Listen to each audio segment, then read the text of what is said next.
In the quiet village of Shravasti, where the morning sun painted the river golden and the birds sang with clarity, a young boy named Nalin sat with a frown etched across his face. Nalin was bright, curious, and full of questions. But recently, a shadow of self-doubt had crept into his heart. His classmates seemed faster, stronger, smarter.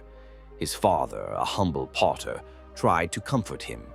But Nalin craved something deeper, a truth that could heal him from within.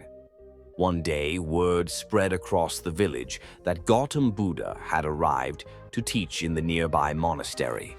People rushed to listen, and Nalin, with hesitant hope, joined the crowd.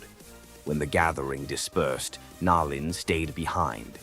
"Venerable One," he whispered, "why do I feel so invisible?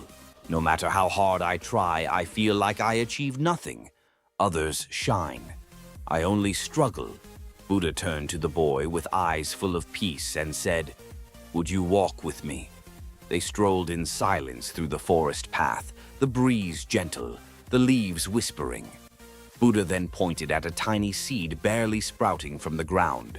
"Do you see this, Nalin?" "Yes, Master." "A weak little plant," Nalin replied. Buddha smiled. This seed was once buried in darkness. It didn't know the sky, the light, or the stars. Yet, without being seen or praised, it pushed through the soil. Nalin looked puzzled. "Everyone celebrates the tall tree," Buddha continued, "but no one applauds the moment the seed first decided to rise." Nalin's eyes widened. "The invisible achievement," Buddha said, "is the decision to begin, to believe in oneself even when the world offers no proof of success.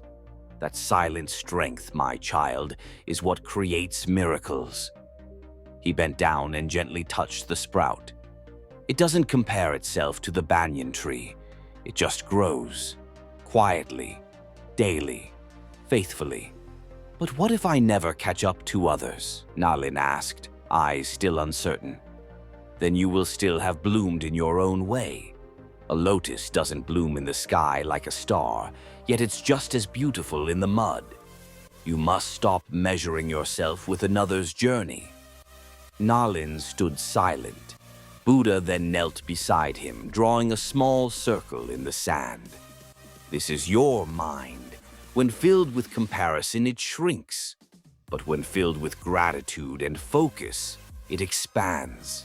He added dots to the circle, one for every small effort, every attempt, every lesson. "These," Buddha said, "are your invisible achievements.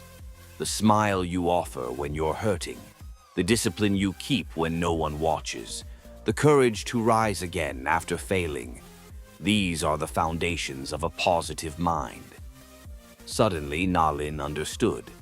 His struggle was not failure, it was growth no one saw yet. With newfound clarity, he bowed to the Buddha.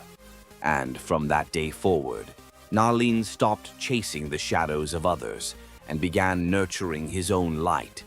He worked quietly, helping his father, studying with devotion, and smiling even when storms came. Days turned to months, and though he remained unnoticed by the world, his heart became a reservoir of joy and strength. Years later, that same Nalin returned to the monastery, not as a seeker but as a teacher, and when asked the secret of his inner strength, he would say, "Water the seed you are, even if no one sees you bloom.